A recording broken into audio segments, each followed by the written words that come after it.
So we have again two world champions playing each other, you know.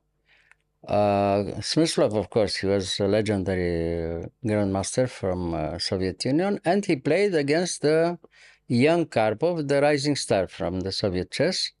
A few years later, 4 years later, Karpov became world champion. Well, we know how, but okay, we don't discuss. And here we have a very nice example where Smyslov beats in a very convincing way Karpov himself, you know, which Karpov defended also very well, you know, by this level, you see.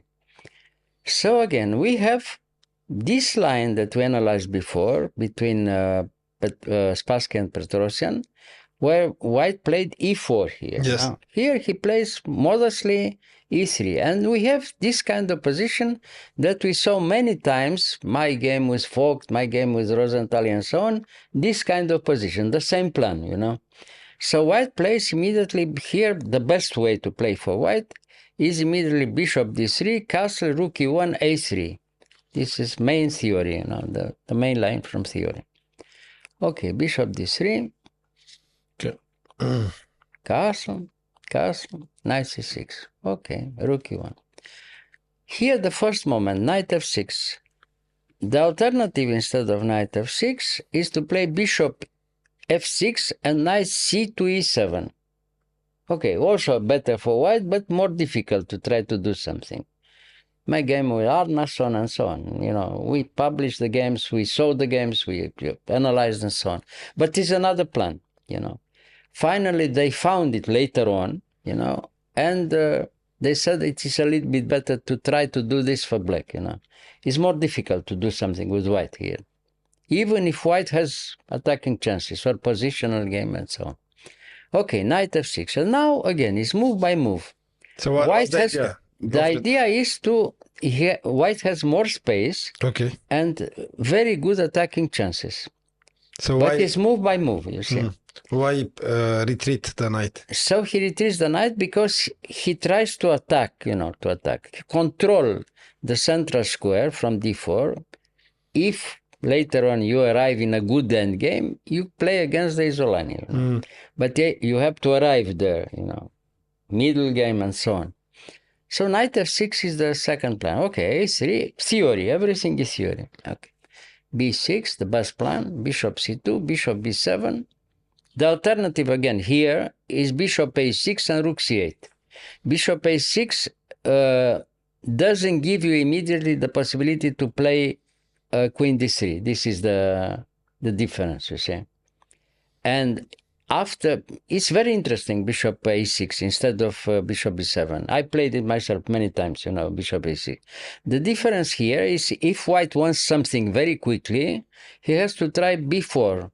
But this doesn't work immediately because he has time to play bishop rook c8, and after bishop b5, he has time to play knight f5, and Black is all right. Okay. He attacks the knight, he gives the bishop, and afterwards he moves back the bishop in b7.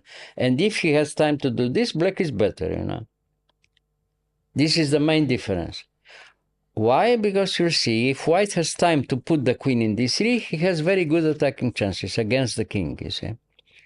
But bishop b7 was considered the main line, of course. Bishop instead of rook c8 and bishop still in c8. Okay, bishop b7. All right. And now we have the position. Now queen d3. And rook c8. This already is a small mistake. The best move here is g6. Instead of rook c8. Why? Because here, with the pawn in g7, it's possible to play d5. Very complicated analysis, but better for White. The main idea here is, okay, like this. With the pawn in g7, White plays d5. Okay, pawn back in d7. Okay. Here, the main line here is to play d5. After d5 is already very dangerous for Black, if not lost. Why? Because d5 you have to take with the pawn. No, sorry. Sure. So here, this.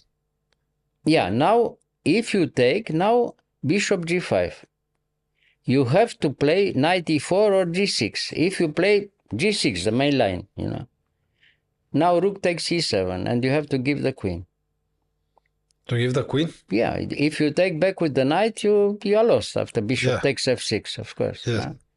So you take, and now knight takes d5. Now you have to give the queen, otherwise you resign immediately. Analyze. Forced, Okay, it's difficult to win, but with queen up, queen for the rook and piece, okay, white So can win finally. He didn't push. He didn't push, probably, I don't know. He didn't know, maybe he didn't remember, I don't know why, because he's very well known, this with d5, you see. But okay, bishop g5. Bishop g5 is also a little bit better for white, but not immediately, after d5 was forced. Very complicated game and much better for white, you see.